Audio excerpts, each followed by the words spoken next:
On March 9th of 2018, Disney is going to feature a movie adaptation of the novel A Wrinkle in Time. Now, the fact that it stars Oprah Winfrey should give you a hint as to New Age themes, occultic themes, what have you. It also stars Chris Pine and Reese Witherspoon, and even just looking at the poster itself, you can see everything looks kind of wrinkled. They're trying to say that there is something behind our reality, when really, when you know what the true model of the earth is, we know that this is all fantasy, that they want people to believe in alternate realities, they want people to believe in portals, when really it is all a ploy to show that the fallen angels and Lucifer himself is going to be coming into our world or manifesting themselves very soon. Now, according to IMDb, it says that after the disappearance of her scientist father, three peculiar beings send Meg, her brother, and her friend to space in order to find them. Now, already you can see the space programming going on here. You can see three peculiar beings, which we will talk about in a little later while. But really, we can see that there are themes in this movie that we have discussed many times over on this channel. And as I said before, this is actually a movie adaptation of a novel written back in 1963. It was a science fantasy novel written by American writer Madeleine L'Engle, and I'm actually, instead of showing screenshots this time, I am going to read through the plot summary that I found quite fascinating right here on Wikipedia and go through some other information as we read through it together.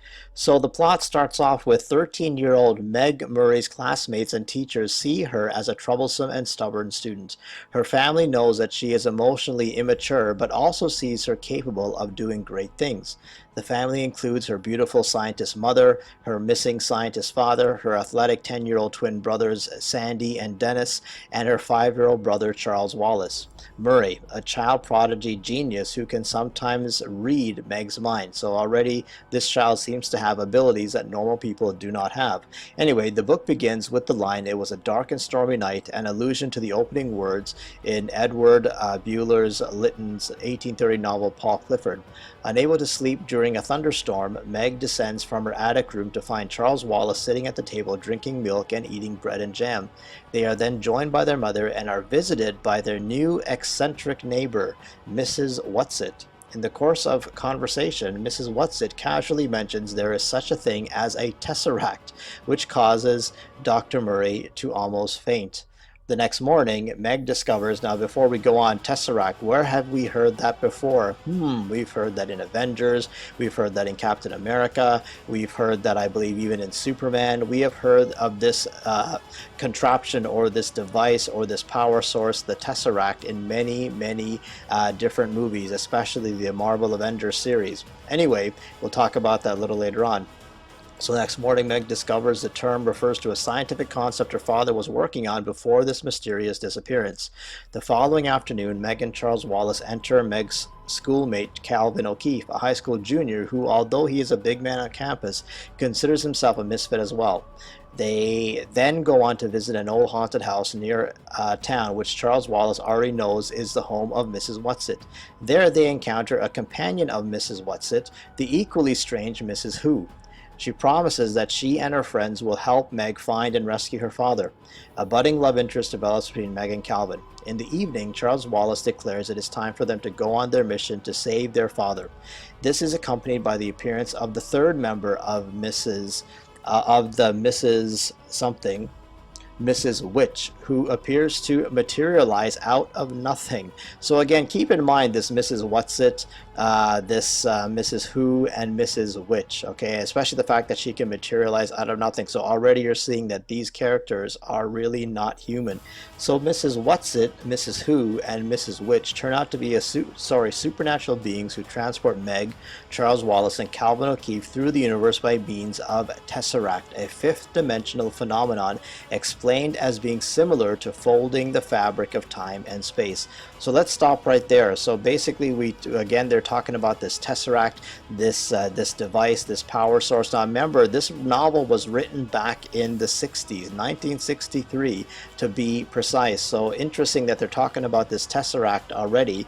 And again, we have seen this tesseract many times in the Marvel comic series, in the movie series, in many different appearances. In fact, this article talks about the many times that it has appeared. Now, the tesseract is an infinity stone of unparalleled power that is owned by Odin. It is now stored in Asgard. So basically, it is, in my opinion, Odin is none other than Lucifer or Zeus, the same kind of thing. It is fallen angel technology, or whatever you want to call it. It is not of this world, and obviously humans can't mess with it, but we see it in many different places in movies, especially the Marvel series. But here it talks about its uses down here, its powers and abilities. The tesseract is one of the most powerful artifacts in the universe. According to Fury, it holds great power that is almost unlimited. Black Widow tells Bruce Banner it has the power to wipe out the entire world. I'm not going to use that nonsense word. The tesseract can open rifts through space. So again, more space program. They want to say that they can open portals, it can go into different dimensions, all this kind of thing. It can be used to power weapons. So this tesseract is being shown in many different ways and many different movies. There's a bunch of the Avengers or Marvel cinematic movies that it's being shown in, and there are definitely others as well. Now, funny that it's called an infinity stone. Now, when we look at the infinity gems, there just happens to be 6, and these are also known as soul gems. They're also very powerful according to Marvel, according to the story as it goes. Now, these infinity stones is also something I believe we saw similar in Power Rangers, but what I find quite interesting is these same colors, the purple, the blue, the green, yellow, orange, red. It just so happens to be the same colors as the 6 chakras. Okay, I find that quite fascinating. You got the purple for spirituality, the blue for the third eye chakra, the throat chakra, the heart chakra, solar plex chakra, sacral chakra, and root chakra. So the same colors. Now, is that a coincidence? I highly doubt that. Okay, so really this is all new age teaching, opening of the third eye, all that kind of thing. This is exactly what they want people to do. They want to keep drawing people down into their new age slash satanic kind of thinking. Okay, so it's all about that. In my opinion, this is what these infinity stones really symbolize, again, in my opinion. And again, you can disagree with me if you want, but I believe that is what we are being shown here. But anyways, as we keep going, we will see that their first stop is the planet Uriel, a utopian world filled with centaur-like beings who live in a state of light and love. Now, centaurs are also something that we have seen many times. I'm sure many of you will remember movies like Percy Jackson, where he also had contact with a centaur. Now, of course, those movies were all about the Greek pantheon of God, Zeus, and Poseidon, and Hades, and of course they had centaurs. And here you had Pierce Brosnan playing a centaur, which is a half man and a half horse. To me, this is none other than Nephilim creatures that we are seeing. It even says here on Wikipedia what they are. They are, again, the creature with the upper body of a human and the lower body of a horse. And you can read more of this article for yourself right from Wikipedia if you want. But really, I believe we are being shown Nephilim hybrid creatures that are being so prevalent in much of Hollywood these days. They love to glorify the fallen angels. They love to glorify their offspring, the Nephilim. This is just the same stuff over and over and over again. All right, so again, keep that in mind. So again, we've got Nephilim, we've got alternate realities or going through space, we've got using the tesseract, going through different realities. So same kind of thing as we have been shown many times. So Mrs. Whatsit herself shows that she, Mrs. Who, and Mrs. Witch are all these centaur-like creatures in disguise as humans. So they're showing, even what they showed on Percy Jackson, they can disguise themselves as humans, but really they are something else. They are the Mrs. WS reveal to the children that the universe is under attack from an evil being who appears as a large dark cloud called the Black Thing, which is essentially the personification of evil. Sounds like Lucifer, the devil, Satan to me. The children are then taken elsewhere to visit a woman who is a medium, or the happy medium, with a crystal ball. So here's another thing we need to remember. Another thing that they're glorifying here is our mediums. This is something that the world loves to do. They think it's all fun and games. They think that there's nothing wrong with these kinds of things. They think that it's great to look into the future, but really, if we look at what Leviticus 19 says right from verse 31, this is about the moral and ceremonial laws. Right from Leviticus 19 verse 31, it says, "Do not turn to spirit mediums or sorcerers. Don't seek them out to be defiled by them. I am Adonai, your Yahuwah." So we defile ourselves when we seek out mediums, these spirit mediums. This is something that Yahuwah is not pleased with. So we should not be doing that. But of course, this movie is promoting that as well. And like I said at the beginning, if Oprah Winfrey is in it, then definitely you're going to have New Age stuff. We already saw the chakras, what the soul gems or these infinity stones can possibly symbolize. Now we're seeing crystal balls and happy mediums. So again, good old stuff that seems to surround or go along with Oprah. Anyways, in it, they see that Earth is partially covered by the darkness, although great religious figures, philosophers, and artists have been fighting against it.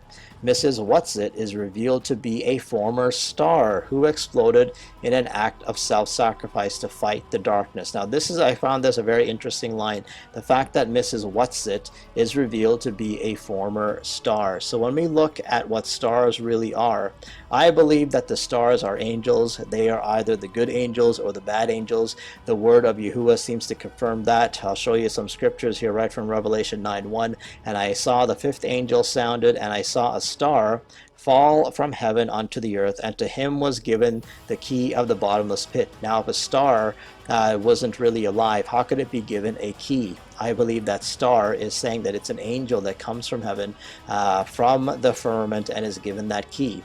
Later on, we see in Revelation 12 about the dragon. This great dragon, the ancient serpent called the devil or Satan, the one deceiving the whole world, was thrown down to the earth with all his angels. So we know earlier on in Revelation 12, it talks about the war in heaven. It talks about the great dragon sweeping a third of the stars down to the earth. And later on, it goes on to say that those stars are actually angels, his fallen angels. So really, the stars are actually either good angels or bad angels. So it's very clear to see that Mrs. Whatsit and Mrs. Who and Mrs. Witch, these three mythical or supernatural characters, in my opinion, are most likely fallen angels. And this is what we are being shown, I believe, in this particular story that right here, as we saw in Wikipedia here, talking about the plot summary, that we are possibly being shown that these three are supernatural beings and are possibly fallen angels. Okay, it's funny how they say a former star. I believe that's code for the fact that they are fallen angels. I also find it quite fascinating that Oprah Winfrey is playing one of these characters. She happens to be Mrs. Witch. That doesn't surprise me. Oprah, as you know, has her own network called the Oprah Winfrey Network. She's a very powerful woman. She is a very influential woman. Many people listen to her. But I find it quite interesting that when you look at OWN backwards, you get NWO. Possibly code for a new world order. When you looked even at the trailer, there was a part where everyone was living in the same house. They were all wearing the same clothes. They were wearing the same colors. So again, more New World Order stuff, similar to what we saw in movies like Divergent, where they lived in all the same kind of houses, very drab, blah, gray, cubic looking buildings. Go figure, they happen to be a cube. But this is a lot, in my mind, a lot of New World Order stuff is being shown as we go through what I believe is being shown in this particular novel, in this story. Anyways, as we go on, it's funny how they say as an act of self-sacrifice to fight the darkness. So Mrs. Whatsit, was a star that exploded in an act of self-sacrifice. They love to glorify the fallen angels as if they're so benevolent, as if they're so kind and helping, as if they are, so selfless and wanted to help humanity. But really, anything couldn't be further from the truth. So anyways, as we keep going, the children then travel to the dark planet of Kamadzotz, however you pronounce that, which has given in to the black thing. So of course they want to keep making you think of planets, space travel, going through time and space, going through a portal, all this kind of thing. Meg's father is trapped there. They find that all the inhabitants behave in a mechanistic way and seem to be under the control of a single mind. So the fact that we were talking about before, that everything seems to be the same. They're all living in the same houses, they're all dressing the same way, and according to the plot summary, they behave in a mechanistic way. They're all doing the same kinds of things. They seem to be under the control of a single mind. At the central headquarters, at the planet's central headquarters, described as central intelligence, they discover a red-eyed man. So, before we get into that, it's funny how they're under the control of a single mind. That very much sounds like the hive mind. Again, something that we have spoken about before. I'll read briefly this article, which has been shown before. It is crucial to the Illuminati that the general population are all kept in a certain acute state of being that best serves their agenda and supports their control regime, and also prevents them from awakening to what is really happening around them. The Illuminati employ many different tactics using their various institutions of control in order to keep us deceived, detached, and all thinking and operating on the same level, which is far removed from that of true reality and who we really are. And you can read the rest of this article for yourself. It's quite interesting. They show a lot of information there, but it sounds even like Revelation 17, the beast and the 10 horns, how it says from verse 16, and that how they will hate the prostitute, they will make her desolate and naked and devour her flesh and burn her up with fire, for God has put it into, or Yahuwah has put it into their hearts to carry out his purpose by being of one mind and handing over their royal power to the beast until the words of Yahuwah are fulfilled. So being of one mind, it's the same thing, the hive mind. Okay, how the devil wants us to behave all in the same way. He wants to control us, he wants to control our thoughts. Okay, so I believe this is the same thing that we are being shown over and over and over again. Anyways, they discover a red-eyed man. Talking even about this central headquarters and all this kind of thing. It's funny how this red-eyed man with telepathic abilities who can cast a hypnotic spell over their minds. He claims to know the whereabouts of their father. Now, this red-eyed man, it's funny how Lucifer is also pictured in that same way. Okay, he is someone that is being shown even in a TV show right now called Lucifer, and of course, he is just one of many. I know there's many characters that can be shown to have red eyes, but really, I find it quite interesting that Lucifer himself is portrayed as a red-eyed man, and here we have this particular red-eyed person who's able to cast spells, who's able to control people's minds with telepathic abilities. Sounds like the devil to me. Anyways, Charles Wallace deliberately looks into the red eyes of the man, allowing himself to be taken over by the mind controlling planet in order to find their father. Under its influence, he takes Meg and Calvin to the place where Dr. Murry is being held prisoner because he would not succumb to the group mind. The planet, again, group mind, hive mind, same kind of thing. Okay. Anyway, it says the planet turns out to be controlled by an evil, disembodied brain with powerful telepathic abilities, which the inhabitants of Kamazotz called it. It. Really? It's funny how, it just happens to be the same as Stephen King's It, the Clown. That was, of course, a demon that morphed into many different, or shapeshifted into many different horrible beasts that could kill children and devour children, and it did all kinds of horrible things. So funny that the computer is named It, or this disembodied brain just happens to be called It. Very, very interesting. It's also quite fascinating that they talk about it's a disembodied brain. To me, that is what the demons are. They are disembodied spirits of the Nephilim. And the fact that, again, talking about the red eyes, I found this picture quite fascinating with the red eyes. I honestly believe that demons are truly the disembodied spirits of the Nephilim. They are looking for a body to inhabit, and of course they love to possess human beings. So interesting that this computer just so happens to be a disembodied brain, possibly code for disembodied spirit that is looking for something to possess. Anyways, Charles Wallace takes them to the place where it has it held. In such proximity to it, the children are threatened by a possible telepathic takeover of their minds. Of course, exactly what the spirits of the Nephilim want to do. They want to take over us. They want to possess us. That's exactly what Lucifer wants. With special powers from Mrs. Who's glasses, Dr. Murray is able to Calvin, Meg, and himself away from Camazotz, but Charles Wallace is left behind, still under the influence of it.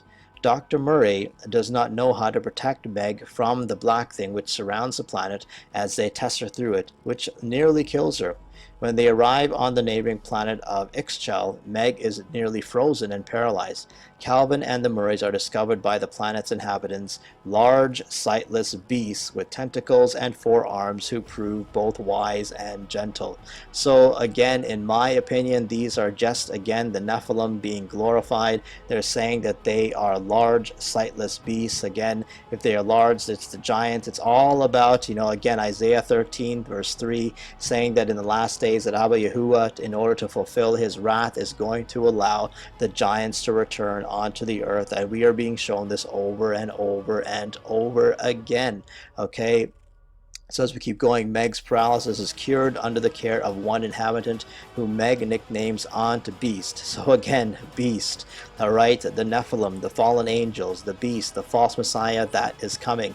Meg overcomes her anger at her father for leaving Charles Wallace on Camazotz, realizing that parents can't fix everything and sometimes children can solve problems themselves. So of course they love to also show that parents can be useless, that children can really solve things on their own, and of course leave it to Disney to be promoting a dysfunctional family. Then the trio of Mrs. Whatsit, Mrs. Who, and Mrs. Witch arrive. They charge Meg with rescuing Charles Wallace from it because only Meg has a strong enough bond with him. Their father had last seen Charles Wallace when he was a baby, and Calvin had just only met him. They each give her a gift. Mrs. Whatsit gives Meg her love. Mrs. Who quotes Meg a passage from the Bible. Go figure, they're using the Bible now about God, or I would say Yahuwah, choosing the foolish of the world to confound the wise and the weak to defeat the strong, which is from 1 Corinthians 2, verses 27 to 29. Go figure that they quote the Bible because they really have no business quoting the word of Yahuwah, but of course the devil loves to use the word as if it's his own. So Mrs. Witch tells Meg that she has one thing that it does not have. Upon arriving at the building where it is housed, Charles Wallace is still there under its influence. Meg realizes that the one thing she has that it does not is love. So she focuses all her love at Charles Wallace and is able to free him from its control. Mrs. Who, Mrs. Witch, and Mrs. Whatsit tesser the Murrays and Calvin back to earth. Of course, this love, even this is the same thing that the church goes on about. They love to go on about love and grace and peace and harmony. This is all the false love. This is the same thing as all these ecumenical gatherings and these one world gatherings, same kind of thing, this false love that they love to promote. Anyways, in the vegetable garden, they are reunited with Mrs. Murray and the twins. Mrs. Whatsit says that although she and the others like the spectacle of the family reuniting, they have to go somewhere. Before Mrs. Whatsit finishes her sentence, she and the others disappear. So again, to me, showing fallen angels that are coming. This movie talks about portals, the tesseract opening, rifts in time and space, going through different dimensions. We have seen this time and again. You remember the movie Stargate. There was even a show called Stargate SG-1. And of course, in Stargate, they went to a different planet, and you see the pyramid and the obelisk and the false messiah, all this kind of thing. So the traveling or through portals is nothing new. They are showing this over and over again. I believe this is yet more cryptic, or to me, obvious clues to the fact that the fallen angels are going to be coming into our world very, very soon. So don't be, also remember that Disney, here's a good picture with good old Disney and Werner von Braun, the godfather of NASA, and of course they're talking about rocketry here. Most likely Disney and NASA, Werner von Braun are very much in bed together. They promote the same things. They promote this same false information, this stuff that they claim is education, but it's really it takes more faith really to believe in science than what the word of Yahuwah says. They want to disprove Abba Yahuwah. These people are Freemasons. Werner von Braun is a Freemason. He was a Nazi. Walt Disney was a 33rd degree Freemason. So all these people are liars. They are part of the Great Deception. In fact, they are doing their part to bring in the Great Deception, the false messiah, the alien invasion, all this kind of thing. So don't be surprised that Disney and Von Braun were very close. Okay, at the same time, remember, Disney is a total Illuminati corporation. They own a big chunk of the media as well. So, you know, many of us know who are awake, who found out a long time ago that Disney is nothing more than a devil company. They put their subliminal messages in many different ways. You can see about it, and so many, you know, old cartoons ask about Illuminati. It's right there in plain sight. They love to put their clues in there. So do not be fooled by Disney. It is no surprise, in my opinion, that they're coming out with a movie adaptation of this book, which in my opinion happens to be very, very occultic. All over the board tonight, talking about lots of issues as he announces the formation of exploratory committee to possibly seek the candidacy of the Reform Party. Do you have a vice presidential candidate in mind? Well, I really haven't gotten quite there yet. But I guess it's just Oprah. I love Oprah. Oprah would always be my first choice. Oprah. Oprah, your competitor, right? Oprah's competitor. You know what? No I'll tell you, she's really a great woman, though. She is a terrific woman. She's somebody that's very special. I have not even thought about it. I guess we'll see. We'll see. Maybe that's part of the whole process. Would she be someone, I mean, kidding aside, that you might think about? If she'd do it, she'd be fantastic. I mean, she's popular, she's brilliant, she's a wonderful woman. I mean, if she'd ever do it, I don't know that she'd ever do it. She's got, you'd ask her. She'd be sort of like me. I mean, I have a lot of things going, she's got a lot of things going. Yeah, Oprah would be a lot of fun. I know her very well. You know, I did one of her last shows. She had Donald Trump, this is before politics, her last week. And she had Donald Trump, and my family was very nice. No, I like Oprah. I don't think she's going to run. I don't think she's going to run. I know her very well.